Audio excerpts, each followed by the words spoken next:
Ryoko po. Ryoko. So ito guys, unique siya kasi SUV. No? Fortuner, no? Yes po. Fortuner. Doon. Diba? So ito ma'am, paano pa yung supply ng power nito? Sa battery ba? May generator ko. So, hindi generator. ko kaya ng battery. Pero yung generator nyo, may ano yan, gasolina o diesel? Gasolina po. Okay. So dito nilalagay pag... Yes po. Then, yun, kami lang din nagbubuhat po. So far ma'am, kasi sa TikTok, sinasabi nila na iba't ibang lugar na daw yung napuntahan nyo. Saan na ba yung mga lugar na naikot ninyo? Bali, malapit na namin matapos ang Bijon Trial. Tabakan, Midsayap, Arakan, Amlang, Takurong, Cotabato, saka ba, Carmen, Kidapawan. Wow, Kidapawan. Bali, So, tan namin to na place itong Davao. kayo dalawa ma'am babae? Yes po. Sa biyahe? Yes po. So sino nagmamaneho? Ako po. Ikaw nagmamaneho? Si ma'am pala? Kung lang po sa mga Malapit na lugar. malapit ang mga lugar kasi SP pa lang kasi sir. So, SB pa si ma'am pero marunong siya mag-drive. yes po, marunong.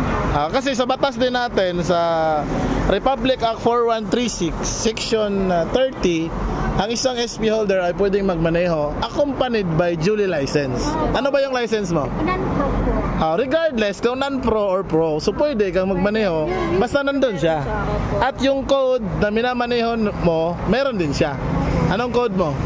Yung license code? Nakalimutan ko sir.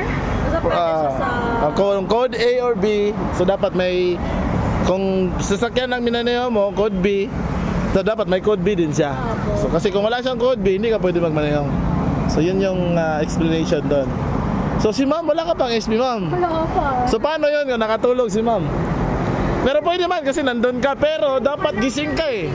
Hindi ka pwedeng tulog habang nagmamaneho siya kasi serves as you are a driving instructor pagkasama mo siya. Siya yung guide. Siya yung guide. Yun yung problema po namin. So kailangan, instead na mag-rest ako, so kailangan pa rin na Nakatutok ka sa daan kasi student permit pa siya. Kasi whatever happens sa kalsada, Siya ang liable. may liable siya rin, no? So both kayo. Kayong dalawa. Tapos pag antok na siya, kay need na talaga mag-stop na lang. eh, nagsistop na lang kami sa gilid. Natulog lang. Okay, ito. Sige, kung masarapan ako sa kape nyo. Pero yun na, masarap yung kape nyo kasi nag-viral kayo sa TikTok. Ito, since si ma'am wala pang license, student permit pa siya. Ma'am, ilang buwan na ba ma'am? Yung SP nyo? Ang SP ko po mga nasa 5 months. 5 months na. So pwede na natin i-apply yan kasi 1 month and 1 day pwede na tayo mag-license. So ito ma'am, kasi nagbibigay kami ng mga papremyo sa daan, sinumadaan na namin. So magtatanong ako sa iyo, isang question lang for practical driving course. Yun, brought us by MSFDI o MS Ferrando Driving. So kung mapanalunan mo to ma'am, dito ko sa Davao mag-a-apply ng license. Okay lang ba yun? Okay lang. Pwede po. Dito ka magda-driving, no? Kasi marunong ka na mag-drive, so i-assist ka namin, titingnan namin yung performance mo, kung pasado ka talaga, then we will give you the certificate. But bago mo mapanalunan yon, kailangan mong masagutan yung katanungan. Kasi may challenge yun. Diba? Okay ma'am, hello. Nakinig ka ba ng TDC mo ma'am o yung theoretical driving natin? Oo, nakinig naman po. Okay, so alam mo na yung mga basic traffic rules and regulations. Diba? Sige ma'am. Hindi pwede help sir, no? Depende. No coaching? No coaching. Okay, sige. Ma'am, ilang taon ba ang pwedeng mag-apply for non-professional? 17 years old po. 17 years old ba?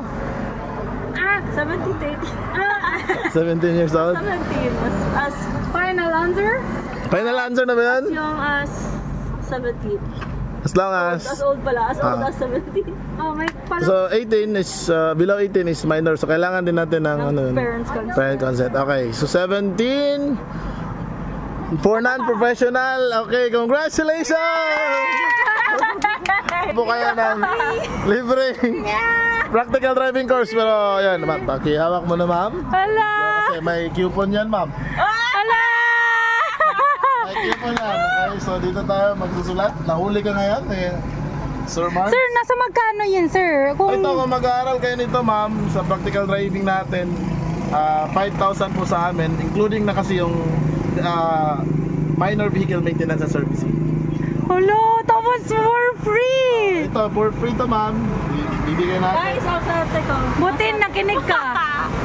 Buti Thank you, nakinig ka. Davao, for opening a lot of opportunities. Okay. So, ma'am, pakilagyan niyo po ng full name dyan, address, at saka contact number. Hala, paano happy? Yeah. So, dito po yan sa may Matina. MacArthur Highway. MacArthur Highway. Dito po sila. So, hanggang kailan ba kayo dito, ma'am? Bali, until 25 po, pero lipat na po kami sa Nissan. Isa. Pero 1 month kami magstay dito sa Davao. Wow. Okay, baka may mga vacant lots kayo dyan na maraming tao. Baka pwede nyo ma-invite sila, ma'am, di ba? Baka naman. Oh, baka naman. Baka naman. Sige, sipag ni ma'am. Ang sipag nila, di ba? Ilang taon ka na, ma'am? 23 po. 23, ikaw, ma'am. 26. 26, di ba? As young as you are, you're very enthusiastic into business like this na tuma-travel kayo, you're risking, no? Because this is a great risk. Lalong-lalo na kapag nasa kalsada tayo. So dapat kung medyo antukin na o naantok na, drowsy na, so dapat magpahinga, magkape sa Kaya po. Diba? So, ganun yan. Kaya pag may mga kasabayan kayo sa daan na medyo sleepy na yung driver, pop up! Hala. Pop up! Diba? Kuya! Mag-kuya ka! Magbigay na lang ng kape sa bintana. Diba? So yun, ma'am. Ma'am, ito po yung iyo po ninyo, ma'am. Bibigyan natin. For PDC po. Yan. Bait kasi ng boss namin. Kaya, ma'am, congratulations. Hello! So ma'am, doon po sa Anda Magallanes yung aming address, no? Anda Magallanes in front of Central Convenience Store. Thank you, sir. Bukas. Okay, bukas ha? Bukas na ba?